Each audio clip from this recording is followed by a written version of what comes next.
And Jesus, He doesn't play around. He says, okay, if you don't want to do this, you cannot be my disciple. If you're not going to obey me, you are not my disciple. That's what He said. No, so munang si Jesus igsoon kung basahon gyud bitaw nato tinud-anay ang iyang mga ginapangingon.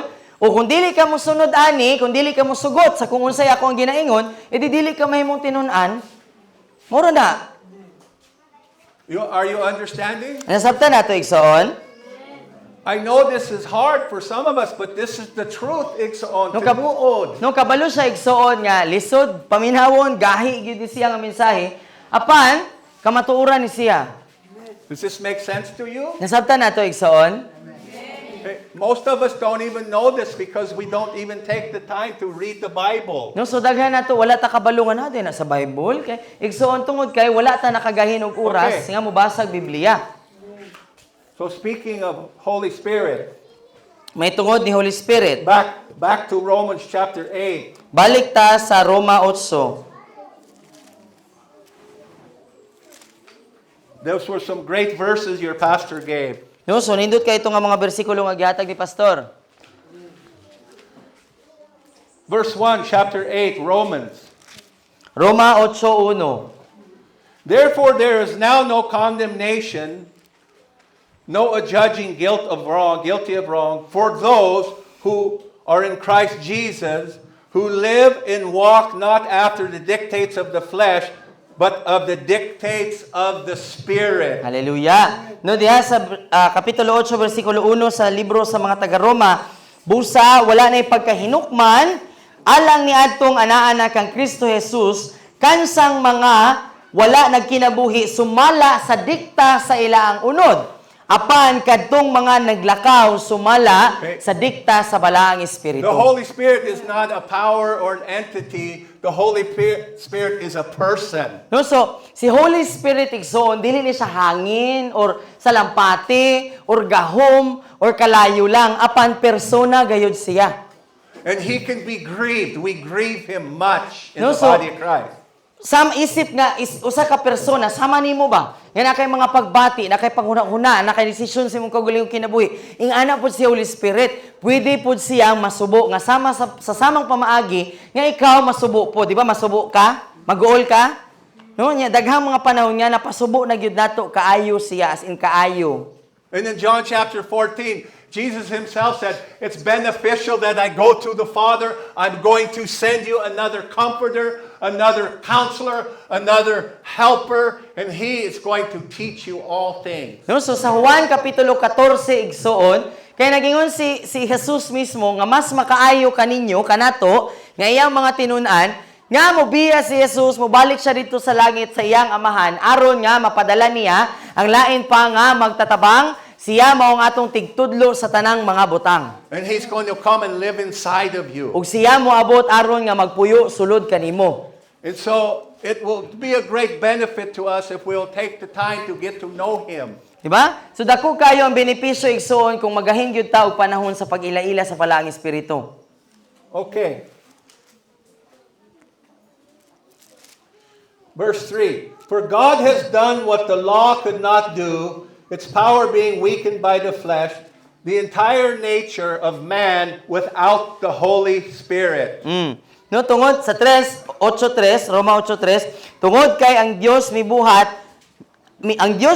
sa kung unsay dili kayang buhaton sa balaod, ang gahom sa balaod naluya, ang gahom niini nga naluya or kanang nahimong walay gahom tungod sa unod. Bot pasabot ang kinaiya nato kung wala ang balaang espiritu mao atong unod. In other words, it's impossible to be a disciple of Christ without friendship with the Holy Ghost. No? So nagpasabot lang na siya igsoon nga imposible nga mahimo kang tinun-an or sumusunod ni Jesucristo kung dili ta makig-amigo kang Holy Spirit.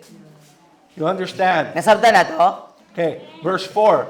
So that the righteous and just requirement of the law might be fully met in us, who live and move not in the ways of the flesh, but in the ways of the Spirit. Spirit. No, aron nga ang matarong og makiangayon nga gipangayo sa balaod, matagbo nga ri kanato nga magkinabuhi og mamuhat o maglihok, dili na lamang sa mga dili na pamaagi sa dikta sa atong mga unod apan sa pamaagi sa balaang espiritu. Sad to say, Ikson, majority of Christians around the world, they live their entire lives in the flesh and not according to the Spirit of God. Ang makasubo bitaw igsoon, kadaghanan kaayo sa mga Kristohanon sa tibuok kalibutan kay nagkinabuhi sumala sa kung unsay dikta sa ilang gusto sa ilang kagalingong unod, wala na nagpadikta sa dikta sa balaang espiritu. Our lives governed not by the standards and according to the dictates of the flesh or the world, but controlled by the Holy Spirit. No, nga ang atong kinabuhi dumalahan na dili na pinaagi sa sumbanan o sa kung unsay gidikta sa atong unod, buot pasabot sa atong unod nung kailibgon, apan gidumalahan o gikontrol sa balaang espiritu. So to live the life of the Holy Spirit means that we give up control of our life and we give it over to the Holy Ghost. No, so kung atoa igsoon, kung gusto ta nga magkinabuhi, nga ang balaang espiritu ang nagdikta sa atoa, nagkinabuhi ta sa pamaagi ug dalan sa balaang espiritu, nagpasabot na siya nga imong buhian ang imong katungod sa imong kaugalingon nga dili na ikaw ang magbuot apan si Holy Spirit ang magdikta ug magbuot sa imoa. And if you will allow the Holy Spirit and you will take the time to get to build relationship with Him, He will lead you in all your decisions every day. Amen. Ug kung tugutan nato si Holy Spirit igsoon sa tuang kinabuhi, ug magahinta og oras ug panahon nga makighimamat, makighigala, makigamigo, makigistorya kang Holy Spirit nga ilailahon siya para mailaila pud ta niya. Si Holy Spirit igsoon, tabangan kaniya nga tabangan kaniya nga mobuhat og desisyon kada adlaw.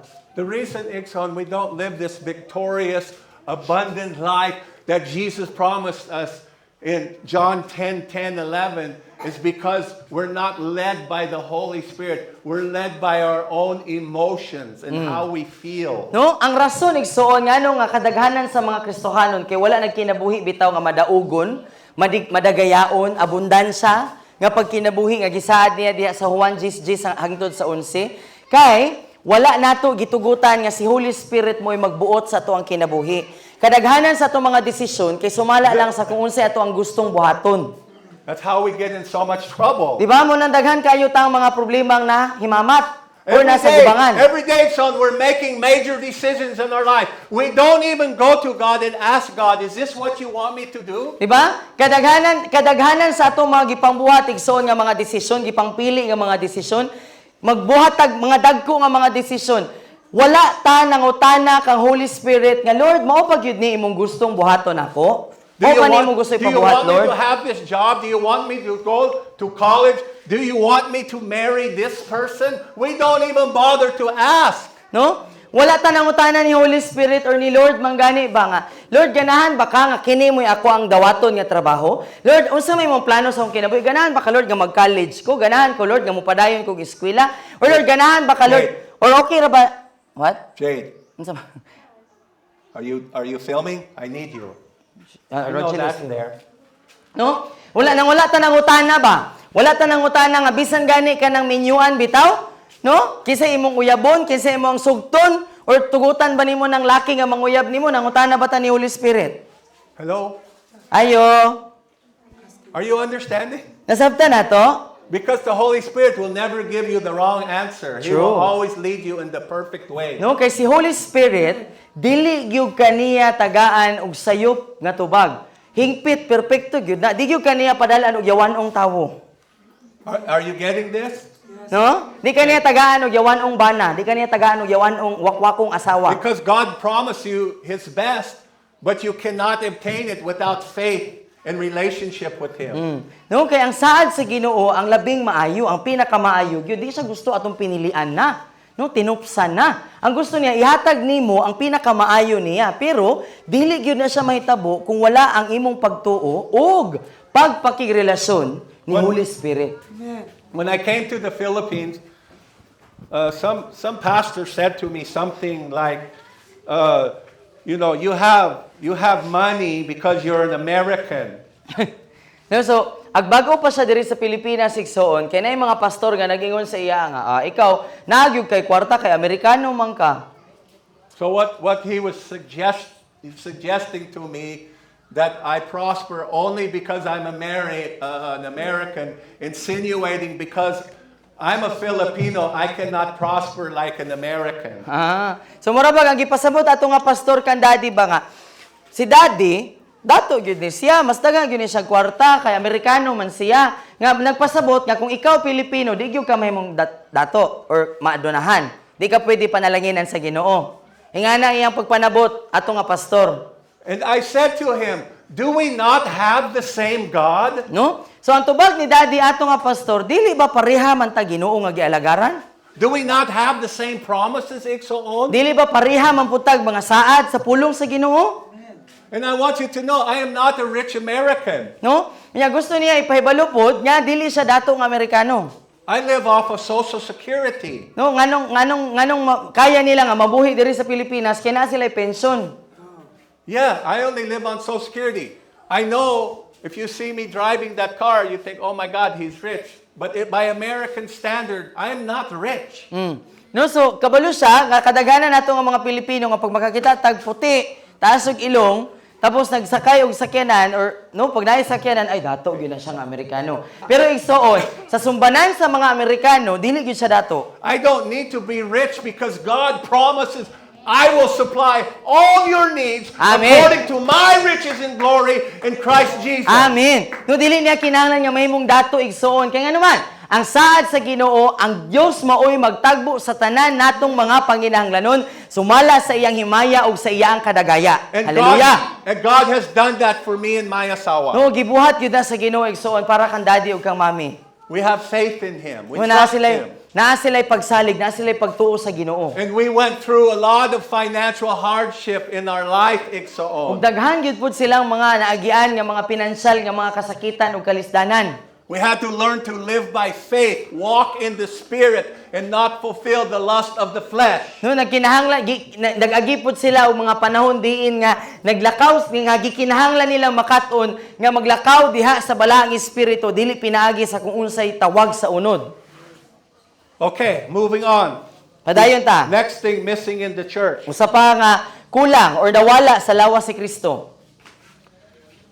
First of all, I want you to understand, Iksoon. Let's look at Colossians 1:28. Nantaw nato diha sa Kolosas 1:28. Colossians 1:28. What does that say? Unsay giingon diha? Somebody read that, please. Palihog ganig basa. Kolosas Who wants 1:28. to read that? Kinsa mo basa? Oh, Jerome, thank you for volunteering. Kolosas 1:28. Usa gisanyaw namo si Kristo at sa tanang mga tao, ipahimangnuan ug itudluan namo ang tanang ginhangit, ang tanan namong kaalam aron sa pagdala sa kagsatagsa ngadto sa Dios, ingon nga hingkod nga iniusa ang Kristo. Okay, so what's God's will? Unsay kabubuton sa Ginoo igsoon? That we, pastor,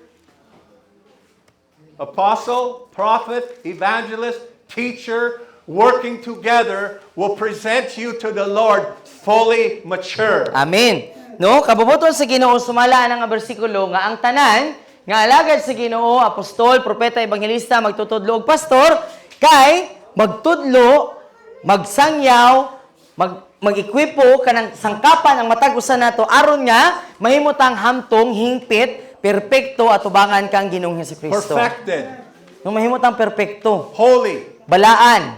What's missing is maturity. No, so Spiritual maturity. Unsay kulang Spiritual igsoon? fullness.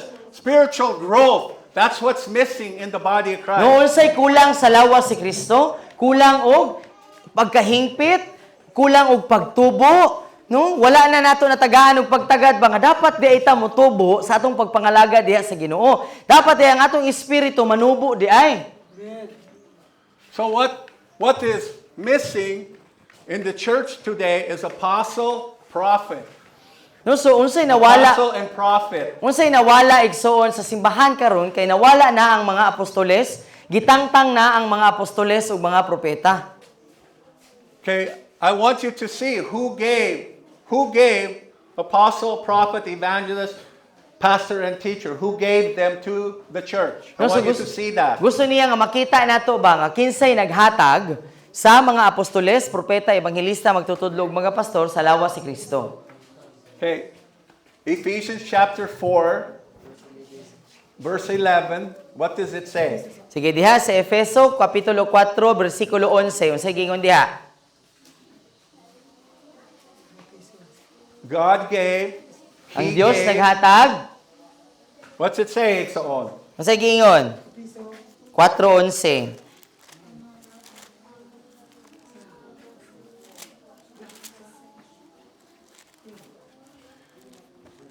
And his gifts were varied. Who's his? Who is that? If you look up a few verses, you see it's Jesus. No, so diha sa 11 makita nimo nga og ang iyang mga gasa. So kinsa man ang giingon diha nga iyang. It talks about he who ascended and he who descended. Kung moatras ka diha sa bersikulo Which was 9, Jesus. makita nimo nga si Jesus ang gipasabot diha nga naghatag ani nga mga gasa. Siya nga mikanaog, mausab siya nga misaka o mikayab. And Jesus, his gifts were varied. He himself, Jesus, appointed and gave men to us. Some apostles, some prophets, some evangelists, some pastors, and some teachers. Ug ang iyang mga gasa nagkalain-lain, si Jesus mismo ang naghatag niini nga mga katawhan kanato. Ang uban mahimong apostoles, ang uban mga propeta, ang uban ebanghilista, ug ang uban mga pastor, ug ang uban mga magtutudlo. God did not only give the church pastors and teachers and evangelists. No, so ang Ginoo igsoon, wala lang siya naghatag sa simbahan og mga pastor, ebanghilista ug mga magtutudlo. You can't find one scripture that says that they were taken away. No, so wala kay makita nga bersikulo sa Biblia nga magtudlo nga gitangtang na ang uban pang mga gasa. And I'm going to try to explain why that's important because that's what's missing today. No, then iyang sulayan igsuon nga ipasabot sa ato nganong importante ni tungod kay nawala na gyud ni siya sa lawas si Kristo karon. I am not called to be a pastor. So si Daddy I'm not a igsuon, pastor. si Daddy dili siya pastor. Wala siya gitawag sa Ginoo nga mahimong pastor. God did not call me to be a pastor. Wala siya gitawag sa Ginoo nga mahimong pastor. I'm an apostolic father. Usa siya ka apostolikong amahan. I have different anointing. Lahi ang iyang dihog, I have different calling. lahi iyang tawag, And I function differently. ug lahi pod ang iyang papel. I'm gifted differently. Lahi ang iyang gasa. Okay? All the 5 gifts are gifted differently. No, so kining tanan nga 5 ka mga gasa nga nabasa nato diha sa Efeso 4:11, lain-lain ang ilang pagkaginasahan. Okay? A prophet is gifted different than an apostle. Ang usa ka propeta lahi ang iyang pagkaginasahan kaysa sa apostol. Evangelist is gifted differently than a pastor. Ang usa ka ebanghilista lahi pod ang iyang gasa kaysa sa pastor. A teacher is gifted differently than an apostle. No, ang usa ka magtutudlo usab lahi ang iyang gasa, lahi ang pagporma sa Ginoo sa iya kaysa sa usa ka apostol. We don't function the same way. So lahi-lahi ang ilang mga papel, lahi-lahi ang ilang ginabuhat. We have different giftings and different understandings from God. No, lahi-lahi ang ilang mga gasa, lahi-lahi pod ang ilang pagpanabot gikan sa Ginoo. And the way God made us is so that independently, we were never meant to operate independently of one another. No, so ang pagbuhat sa Ginoo igsoon sa matag usa kanato, matag usa sa mga gasa bitaw nato, wala dili gusto sa Ginoo nga maginusara ka, nga ikaw ra. We're not as powerful as independent by ourselves as we are together. No, kay ngano igsoon, wala kay gahom, dili gyud kaayo ka ing ana kagamhanan nga Kristohanon kung ikaw maginusara kaysa kung naa kay kauban, naa kay pamilya, naa kay gikauban sa imong pagkaginasahan. Who knows when Jesus, he chose his first disciples, what did they become? What did they develop into? No, so kinsa man nato diri nga nakabalo nga katong mga gipili, katong mga unang gipili nga mga disipulo ni Jesus, unsa nahimo silang unsa? Did they stay disciple? No, nagpabilin ba sila nga tinun-an or mga What disipulo? did they develop into? No, nahimo silang mga Hello? apostol. apostles. Diba? They Nahimo were silang Jesus' mga- first apostles. So katong 12 nga mga tinunan nahimo silang mga apostoles. So sila mo yung unang nahimong apostoles ni Jesus. Understand this, that Jesus himself, he carried the anointing of apostle, prophet, evangelist, teacher, and pastor. No, sabta igsoon nga si Jesus lamang ang nagbitbit sa 5 ka mga dihog, 5 ka mga gasa sa apostol, propeta, ebanghilista, magtutudlo og pastor nga dungan. Siya ra.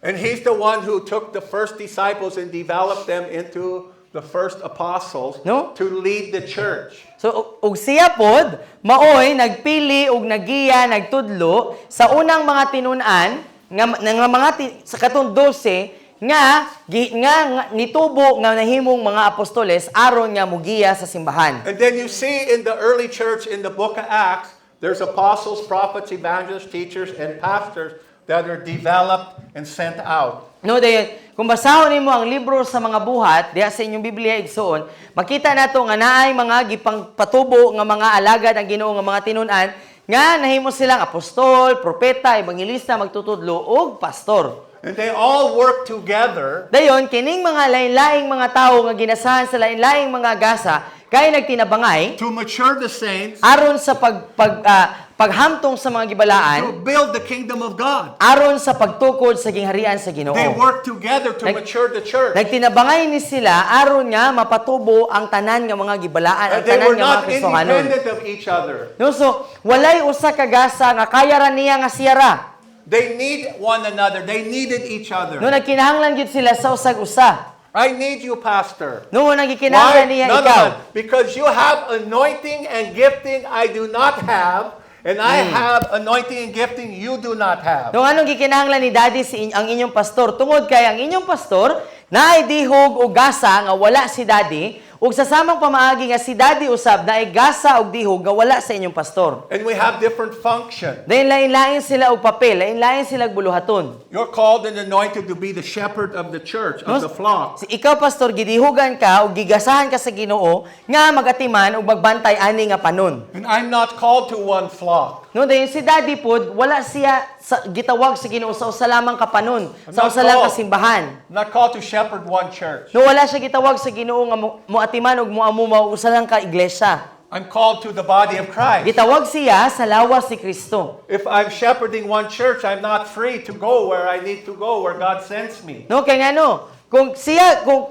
kung magatiman siya usa lang ka pundok, usa ka kongregasyon, dili siya mahimong gawas nun nga mulakaw ngadto sa lain pang mga kasimbahanan diin nga siya tawgon sa Ginoo. So we need to allow in the church the operation of and the function of apostle, prophet, evangelist, teacher, and pastor, all working together to mature the body of Christ. No, so munang gikinahanglan nato igsuon, ang ang pagtugot, kinahanglan nga tugutan nato ba sa atong simbahan, nga gawas pa di ay sa pastor, dili na day pastor ang gitawag sa Ginoo para nga hamtungon ta, para nga i-develop ta, para nga masangkapan ta, nga mutubo ta nga mga hamtong nga mga Kristohano. Nagkinahanglan po day ta sa uban pa mga gasa sa apostol, propeta, ebanghilista ug magtutudlo. This is why in our church we invite pastors to come speak. We invite evangelists to come speak. We need their impartation. We need to hear from them. Amen. I want teachers. I want prophets to come to my church. I want apostles to come to my church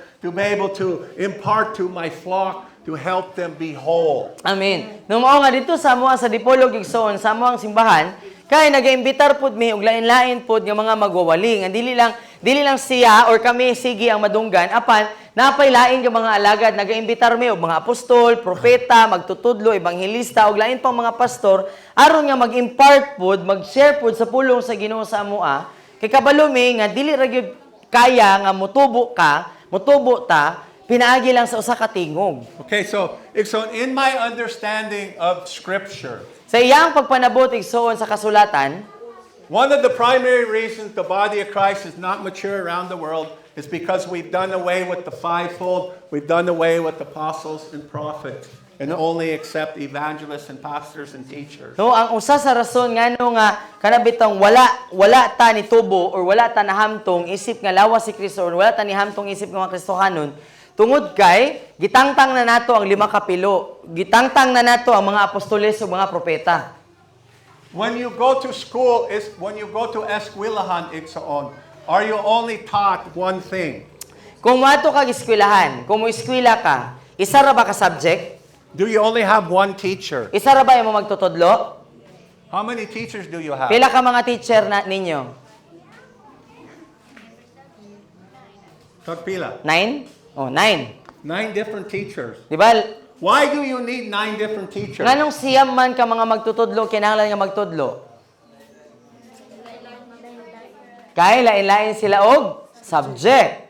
Different subjects. You need to learn different subjects. Di ba? Kay kinahanglan nato makatun pod antong lain-laing mga subject. What if all you learned for 12 years was math? No, You only ibutang learned math. ibutang ta lang gikan sa All nag-kinder 12 ka, years, math. gikan sa kinder padulong grade 12, math ra gyud imo ang nakatunan. Would you be ready for to go to Kalahiho? No, kung mag-college ka, ready gaha ka? Would you be ready to go to college? Ha, kaya naghani mo mag-college? Would you be ready to go out in the world and get a good job if all you learn is math? No? Gikan kinder padulong grade 12, ang imo ra gyud nahibaw-an kay 1 plus 1, 2 plus 2, 1 times 1, 2 times 2, 3 divided by 3. Kana ra, math ra tanan nimo nahibaw-an, kaya gani mo magtrabaho. Now listen to me, because I'm not putting down your pastor. I love this man. I love pastors. I'm not putting pastors down. You have to understand what I'm saying. No, so sa samang pamaagi igsoon, kinahanglan nga masabtan ninyo ha unsa iyang buot pasabot kay nahigugma siya sa inyong pastor, ganahan siya sa inyong pastor, importante ang inyong pastor, importante ang mga pastor igsoon. I understand when I teach these things, not every Christian agrees with me. No, I understand that. Nakasabot pud si Daddy nga inigtudlo niya niini mga butanga kay dili tanan muuyon sa iya. But for the body of Christ to only learn from a pastor is like going to school and only learning math from a math teacher and nothing else. No, so sa samang pamaagi igsoon ba nga kung ang atong pagtulunan or kung ang atong pagkahamtong atong idepende lang gikan sa usa ka pagtudlo sa usa lang sa pastor lang igsoon, pareha ra pud na nga nag-eskwela ta gikan kinder padulong grade 12 math ra ang atong nakatunan.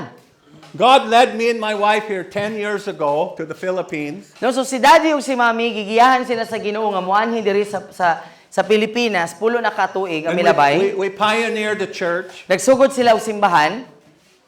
We had no support from any other church or organization. Nung wala sila nakuha o nadawat nga suporta gikan sa lain pang simbahan o We organisasyon. were just led by the Holy Spirit. We're just being obedient to God. No, nagpagiya lang sila, nagmasinugtanon lang sila sa Ginoo. And we raised up a church. No, so nagpatubo sila og simbahan. And back in November of 2025, No, so sa milabay nga tuig, bulan sa Nobyembre 2025, the Lord started speaking to me and my wife. ang Ginoo nagsugod sa pagpakigsulti kan Daddy ug ka Mami. And He says, I want you and your wife to step down from the church. Step down. Step back. So giinan sila sa Ginoo nga gusto nako nga ikaw gang imong asawa magsugod na sa pag-atras, magsugod na mo sa pagbiya sa simbahan. Now understand, we spent all that time raising up mature leaders. No, so kinahanglan masabtan ninyo igsoon nga sukad sa pagsugod ani sa among simbahan kay nagpatubo gyud sila og mga leader, nagpatubo sila og mga pangulo. The first 5 years in our ministry, we spent great deal of time raising up mature leadership. No, so sa unang 5 ka tuig nga nag-ugmad sila sa simbahan dito sa ilang gisugdan nga simbahan dito sa Dipolog kay ilang gigahin ang ilang oras ug panahon sa pagpatubo og mga kapanguluhan. And the Lord said it's time to let the leaders take over the church. No, so last year nagingnan sila sa Ginoo nga panahon na nga inyo nang i-entrego ang pagdumala sa simbahan sa mga leader nga inyong gipatubo. And what the Lord said to us is, if you stay, you're hindering them from growing more. No, so ang unsay giingon sa Ginoo sa ilaan ni Daddy ug ni Mami gikan kang Lord. Kay ningon si Lord nga kung dili ninyo itugyan ang pagdumala sa simbahan sa mga leader nga inyong gipatubo, inyo lamang silang gipugngan sa pagtubo. Ngano? Why? Because they're becoming too dependent on you and mom. Kay nalabian na nga nahimo silang musalig, nagsalig na lang sila kang Daddy ug kang Mami. Do you understand? No, nasabtan nato? Okay? Now, we're still mother and father, and we still have that mother-father role in the church. So, dito sa amua, sa Dipolog, nagyapon si daddy ug si mami. Sila gyapon ang amo ang mami ug daddy. But we gathered to leaders together, and we said, you're taking over the church. That means you don't ask us. You guys are in charge now. We have great leadership. You're going to make all the decisions. I don't want you coming to me and mom for decisions unless it's absolutely necessary. Right. No, so pag gipatawag mi nga mga leaders dito sa simbahan, dayon giingnan mi ni daddy nga sukad karon amo anang si daddy ug si mami niingon nga sukad karon amo nang ginabuhian ang katungod sa pagbuhat sa tanang mga desisyon sa buluhaton ug sa simbahan.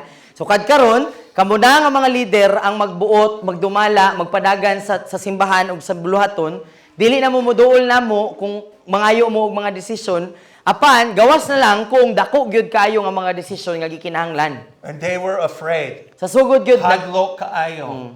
nalimbawot ang mga balahibo namo ug nanagko ang mga mata unsaon namo na. And he said, I thought that wouldn't happen for another 20 years, Dad. True. 30 years. Nagtuod jud ko nga dili pa gyud siya mahitabo hangtod nga mga 20 ka tuig sukad karon. So what am I trying to tell you? So unsa may Why you not look at me? So unsa may ginapasabot ni Daddy ani?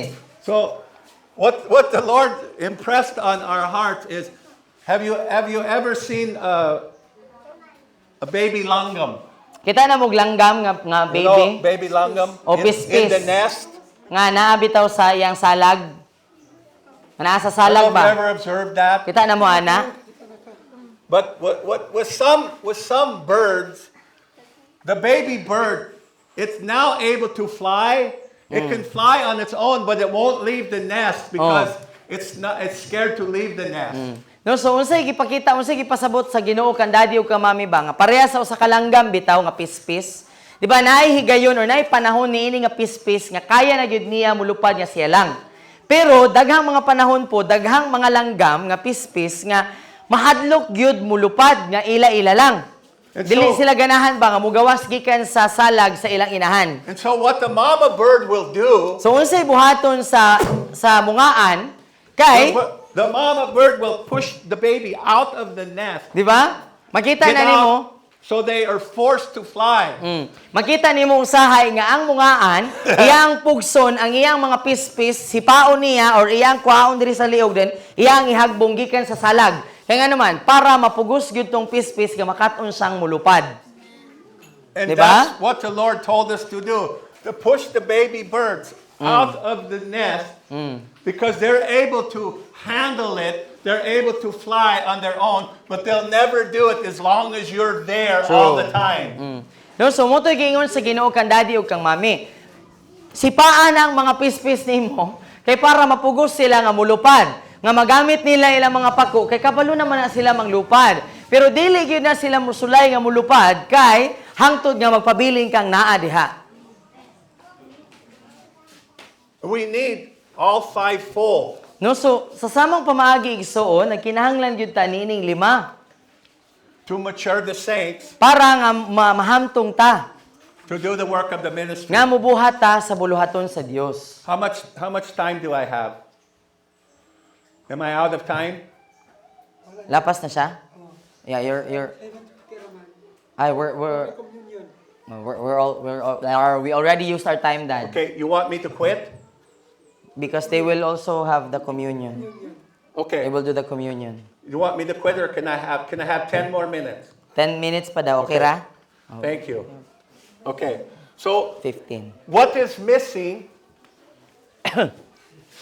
What is missing is the fullness of the body of Christ. No, so ang kulang igsoon, ang kulang nato sa lawas si Kristo kay ang pagkatibuok or ang pagkahingpit. Ephesians 4:11 says he gave the fivefold. No, sa Efeso 4:11 nag-ingon siya diha nga gihatag ang 5 kapilo. This is why I don't hold mic, because my hand's not free. I'll hold it for you. Okay. Verse 12 gives the reason why God gave the fivefold. No, so diha sa Oh, you let it go. I won't hold my Bible. I'm going to get a new helper. So 12 makita nimo nganong gihatag ang 5 kapilo nga mga Okay. gasa. So why did God give the fivefold? Nganong gihatag ang 5 kapilo? Verse 12, his intention was the perfecting and the full equipping of the saints, that they should do the work of ministering towards building up Christ's body, the church. Ang iyang tuyo, mao ang pagsangkap ug pagbansay sa mga gibalaan sa Ginoo aron nga mobuhat sa buluhaton alang sa pagtukod sa lawas ni Kristo. It's not that we're not discipling, No, dili ni nagpasabot igsoon nga wala ta naghimo og mga tinun-an. but the purpose of the fivefold is to disciple the church, because in the church, in the fivefold church, everyone is a minister. Amen. Everyone. No? So kay ngano igsoon, ngano gikinahanglan ang 5 ka pilo? Kay sa usa ka simbahan igsoon nga modawat sa 5 ka pilo nga mga gasa sa Ginoo, makatuna nato nga kita di ay tanan naatay buluhaton para sa Ginoo. Every one of you have been gifted by God to do something important in this church. Amen. No, kay masabta nato ba nga matag usa ninyo diri, matag usa ka miyembro niini nga simbahan, naay gasa para nga naa kay buhaton sa pagpangalaga diha sa Ginoo. You are part of the body, and God needs your part to work for this church. No, parte ka sa lawas si Kristo igsoon ug gikinahanglan ka nga mobuhat sa imong parte para ani nga simbahan. So you're not being equipped just to go to church, you're being equipped to be the church. Amen. No, so wala ka ginasangkapan, wala ka ginatudluan kay para lang nga mahimong miyembro sa simbahan apan gusto sa Ginoo nga ikaw mismo ang mahimong simbahan, ikaw mismo ang iglesia. Do you understand? Nasabta na to? You're supposed to do the work of the ministry, not just the pastor or some leaders or just a handful of people. No, subot pasabot igsoon, gitawag ka sa Ginoo kay para nga mubuhat ka sa buluhaton sa Ginoo, dili lang si pastor or pipila ka mga tawo diri. That's why you have the Holy Spirit. No, mao ni ang rason nga naa nato si Holy Spirit. I don't have time, but you have gifts of the Holy Spirit you're supposed to use to help edify and build up the body of Christ together. No, so dili naman igo ang atong panahon apan matag-usa nato natay gasa gikan ni Holy Spirit para nga gamiton sa pagtabang ug pagtukod sa usag-usa. Okay, verse 13. Sa 13. That it might develop, it, meaning the church, might develop until we all attain oneness in the faith. Did that go off? I think so, yeah. Maybe I just shut it off accidentally. Attain oneness in the faith and in the comprehension of the full and accurate knowledge of the Son of God, and we might arrive at really mature manhood, the completeness of personality, which is nothing less than the standard height of Christ's own perfection, in the measure of the stature of the fullness of Christ, and the completeness found in Him. That is God's plan for each one of us. It's verse 13. Amen. No, so ang plano sa Ginoo, igsoon para sa matag usa nato kay aron nga kitang tanan maumol ug motubo ngadto sa kahingpitan ug pagkakumpleto nga mao ang sumbanan nga pareho ta ni Ginoong Hesukristo, nga mapareho ka ni Jesus Christ. Do you understand it? Nasabta nato igsoon? Okay. So, we're doing a lot of things right, but we're incomplete. No, so daghan man ta mga ginabuhat kay insakto igsoon pero kulang. Okay, it's not enough for you to have knowledge, No, so dili gyud igo nga naratay na ibaw-an. to have head knowledge. No nga natay na ibaw-an ba nga kutob ra sa una-huna. That's why you need to be led by the Holy Spirit. Mao nga nagkinahanglan gyud ta nga magiyahan sa balaang espiritu. In other words, I can teach you the whole Word of God, and you'll have a lot of head knowledge about it, but unless you're living it, listen to me, if you're not living it, and you're not experiencing it, and you're not demonstrating it, you're not mature.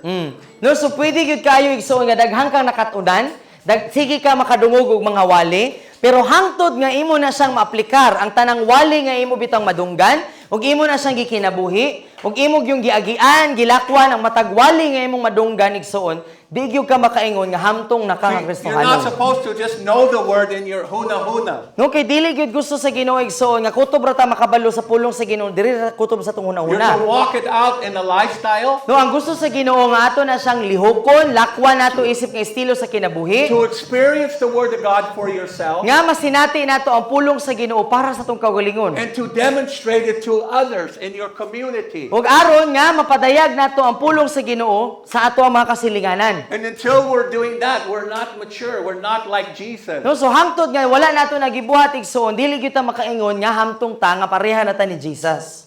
Do you understand, Exo? Nasabtan nato igsoon. Thank you very much. No, so salamat That's kayo all. igsoon. Daghan salamat kaayo. Praise Amen. God. Amen. We love you all. Nahigugma mi ninyong tanan.